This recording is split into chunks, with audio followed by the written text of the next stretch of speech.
Hi, this is Papa G, and welcome to Papa Can Cook. Today, I'm going to show you a recipe that you will absolutely love, you and your family. Fried calamari. Calamari is Italian for squid. I'm sure you've been to a restaurant, ordered it as an appetizer. Sometimes it comes out great. Sometimes it comes out so rubbery that you could use it for the tires on your car. I'm going to show you how to make it so that it will always be nice and tender, absolutely tasty, and you will love it. So let me talk about the ingredients first. A couple of things. I use flour. Now this is a King Arthur tin. I don't necessarily use King Arthur, but I use either that or Bob's Red Mill. Now remember, what I do is gluten-free, dairy-free, and low glycemic sugar. I don't have to worry about the sugar in this recipe, but it needs to be gluten-free. So you could use King Arthur flour, Bob's Red Mill, which is what I tend to use. Either one is fine. I use what's called a 1-to-1 flour by Bob's Red Mill. King Arthur has an equivalent. Let me tell you a little bit about gluten. Gluten is something that comes along with wheat that in bread baking helps to bind the molecules together, so that when you cook the bread and you put yeast or baking soda or baking powder in it and it rises, it sticks together and it grows air bubbles in it. Now, for bread baking, that's necessary. For something like this, where we're basically going to use it to to dredge the calamari in, it's not really necessary, but to simplify my pantry, I always use 1-to-1. The difference is regular gluten-free flour, in order to use it for baking, you have to add something like xanthan gum into it that provides the same type of activity as gluten. But I don't use it. I just use regular 1-to-1. So I use flour. I also use cornmeal. That's important. And if you're highly gluten sensitive or celiac, you need to look on the label. I will tell you that the cornmeal that they sell in supermarkets generally is not gluten-free. This is something that I get online from Amazon. It is certified gluten-free. It says gluten-free right over here on the label, and it's safe. The other thing that you're going to need is buttermilk. One of the keys to making this very tender is to allow it to marinate in buttermilk, at least for 2 hours, if not overnight. In fact, I'm making this now and I'm serving it tomorrow to my family, and I'm gonna let it marinate in the buttermilk that I'm going to make for almost a day. Now again, dairy free. So what I use is almond milk. Now you don't have to use this brand. You can find whatever you want. This you can find readily in the supermarket. I use the shelf-stable packaging. That way I can always have an extra one sitting in the pantry to use. You could also get the one from the dairy section. Get the unsweetened original, because you don't want to add other flavors to it. You're going to need some white vinegar. That's how you make the buttermilk. You're going to need some spices. I like to put a little ground turmeric in it. You definitely want to put paprika in it. You want to have salt to put in it.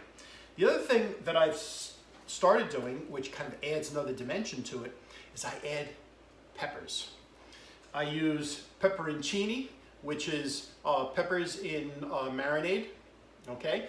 Again, check the label, make sure it's gluten-free. I'm also going to use, certainly not all, a couple of these hot peppers, just to add a little spice to the recipe. Okay, so let's get started. By the way, I realized I forgot a very important ingredient, and that's the calamari. We'll talk about that in a minute. So the first thing I want to do is make the almond milk, the buttermilk. We're going to use almond milk. Now, if you're not worried about being dairy-free, you can use regular milk, but you have to turn it into buttermilk. Now, based on the amount of calamari I have here, I'm going to make 3 cups of buttermilk. So I'm going to pour 3 cups of this almond milk into my measuring cup. And then I'm going to add 1 tablespoon of, you need something that's acidic. to turn it into buttermilk. You could use what I have here, which is distilled white vinegar. You could use lemon juice. There's a number of things you could use, but I use white vinegar. I'm going to put 3 tablespoons, 1 tablespoon per cup. And then I'm just going to stir it around, and I'm going to put it aside and let it sit there. And that will turn into buttermilk. In fact, as soon as you put the vinegar in it, you will see it start to curdle. Just let it sit there while you're working on the calamari and everything else. It will be ready to go. You want to make sure that you have a bowl ready as you cut up the calamari and as you cut up the peppers to be able to put it in there, and then you're going to pour the buttermilk over it. So I'm going to start out with my knife. I always make sure I have a good edge on it, and I'm going to start cutting up the calamari. Now, when you buy the calamari, and I buy it from the local seafood market, you want to buy it already cleaned. Don't bother to buy it. It's a little cheaper, but it's not worth the extra effort to clean it yourself. It's a pain in the neck. And make sure you ask for the tentacles. All right? The tentacles are important. They're very tasty, and they add they're interesting. Anyway, so I'll take the tentacles, and I'll take the tentacles and I'll put them aside. One of the things you want to do is you want to check to make sure it's cleaned properly. Just feel the tentacle. Make sure it's all soft. Sometimes, if they don't clean it properly, a piece of the beak, which is cartilage that looks like a kind of a beak, will be stuffed in there, and you got to basically squeeze it and take it out. This has been cleaned very well. I don't feel any beaks in there.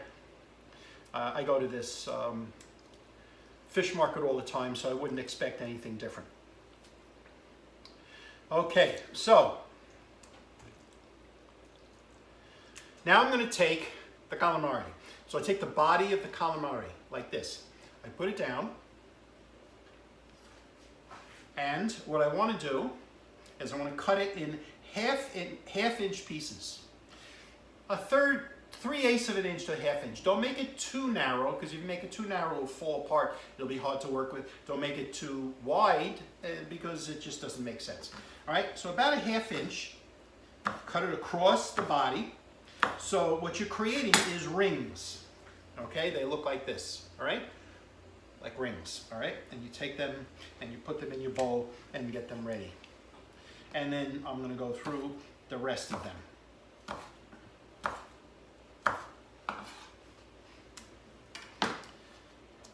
The calamari is all cut and prepared and in the bowl, and I've poured the buttermilk over it. I'm not sure if it's going to be enough when we're finished. Right now, you have to make sure it's covered, but if we could always make more, it's not a big deal. So the first thing I'm going to do is I'm going to add a couple of peppers. Now, you notice I'm wearing gloves. You know why? I've learned from experience to make sure I have protection when I'm dealing with hot peppers. So I picked a couple of peppers I want to use, a nice red one and an orange one. I'm not going to use too many because I don't want people to be have an issue with it being too hot. I'm going to cut the stems off, this part here. And then what I'm going to do is I'm going to stick my finger in here, and I'm going to take out as many of the seeds as I can, because the seeds are where the heat is. Okay, I've done that one, and this one here, I'm going to stick the tip of the knife in. Let me get those seeds out. Okay, now I'm going to take the peppers and I'm going to cut them crosswise. Okay, because I want to be able to make kind of rings out of them. About a ½ inch, could be a little bit more, whatever. They will add flavor. I'm going to take them and I'm going to put them in the bowl with the calamari. Okay, now I'm going to work with the pepperoncini. The pepperoncini is basically just a pepper that's in vinegar. I don't need the gloves for this, but I have them on, so I'm not going to take them off. So I'm going to grab several of the pepperoncini from the jar. These really add a nice flavor when you're making fried calamari. I found this in when I went to restaurants that were serving fried calamari, and they had it in there. I could tell that's what it was, and it's great. So I'll take the pepperoncini, same thing, cut the stem off, and then take the rest of it and then cut it in circles. You don't have to worry about the seeds so much with the pepperoncini because it's not a hot pepper. So I just cut them in 1/2-inch circles and put them in with the calamari. I now have everything, all the ingredients in my buttermilk marinade. I'm going to cover it with plastic wrap, and I'm going to put it in the refrigerator until tomorrow, where I will then dredge it in a mixture of flour and spices, cornmeal, and fry it. Now, just a note about the ingredients. Because I have the whole family coming over, I used about 1 3/4 pound of calamari. I would say it was probably 16 calamari with their tentacles. And I used about 1/2 jar of this pepperoncini, which is so about 6 ounces of pepperoncini. And as you saw, I used a couple of these hot peppers. That's what I would use for this recipe. Obviously, you can scale it depending on how much you're making. It is now day 2 of our cooking adventure in fried calamari.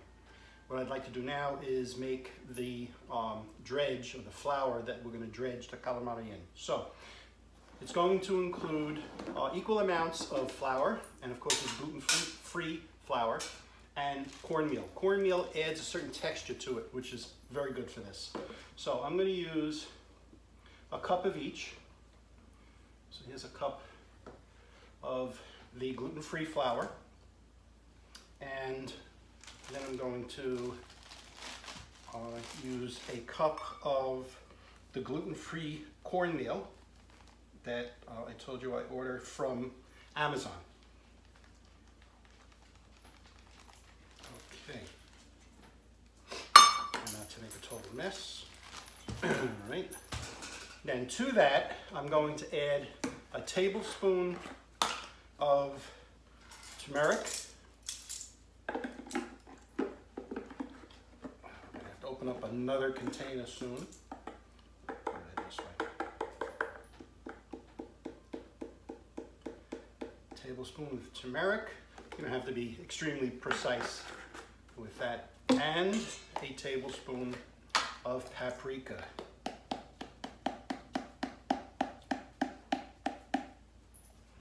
And finally,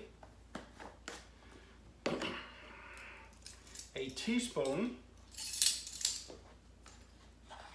of kosher salt. I'm not going to bother to put any pepper in because there is a lot of pepper in the recipe to begin with. And I'm going to get my little whisk, mix it around, and then I will cover it and set it aside for when I'm ready to fry it. Now, you don't want to fry it until your guests are here, because if it sits for any length of time, it just doesn't come out good. One thing I wanted to mention before we move on to the frying of the calamari is I want to make a dipping sauce. Very simple. I used a can of Tutto Rosso tomato sauce, which is gluten-free, and about 2 cloves of minced garlic, and about a teaspoon of this, which is a red pepper paste. It's a tomato paste. It's kind of strong, so I'm just going to start out with a teaspoon to go along with this can, and then after it's cooked for about 20 minutes, I'll see if I have to adjust it, possibly add a little bit more, maybe a little bit of salt, and then the next step will be frying the calamari. Well, we're ready now to finish the calamari. We're going to do the frying. So I have the calamari out of the refrigerator, It's been marinating in the Calamari. Buttermilk, almond milk, buttermilk. I'm going to dredge it in the flour. Oh, by the way, I'm using a cast iron pan, and I'm using light olive oil because it's frying. Remember what I said about the smoke point. And I'm using a digital thermometer, which is in the pan. You want to keep it somewhere between 350 and 380 degrees. You don't want it to be any cooler than that because it'll just soak up the oil and it'll just get soggy. So I'm going to dredge it and start putting the pieces in the oil. Keep the little ones away. The family is here. I don't want any splattering. I can't control the splattering other than to use the splatter screen. But I don't want anybody to get hurt.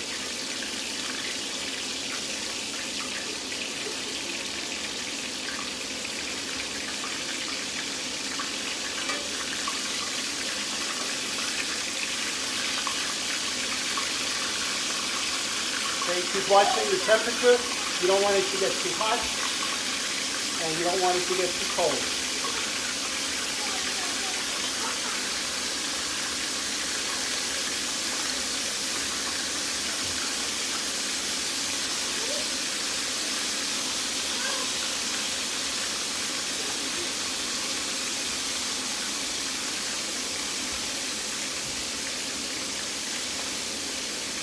You want to make sure that you have all of your ingredients laid out ahead of time because you don't want to run the risk of it burning while you're trying to get stuff together. So I had everything lined up, and now I'm going through the process of frying it. All right, once you see it get a nice brown color like this, doesn't take long, take it out. I have a pan prepared with some paper towels, and I'm going to let it sit in the paper towels, and it'll drain. Oh, these look good and they smell great.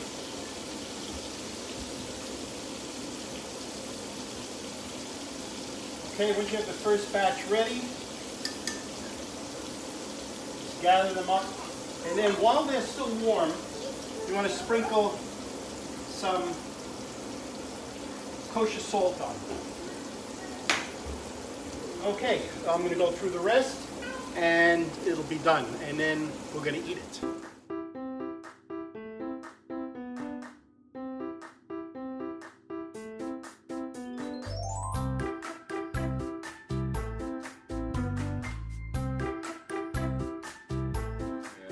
The family is here for our dinner on Saturday.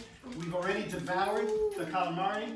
Now we're going to dig into macaroni and clams, which is going to be on a separate episode. And all are here except, well, Brian is not here. He's upstate with his bow and arrow, bringing home some more venison. Now, venison will definitely be on another episode. And Sienna is here, but she doesn't want to be in the frame. Come on in. Yeah, no. All right, anyway, we're going to start eating. Salud.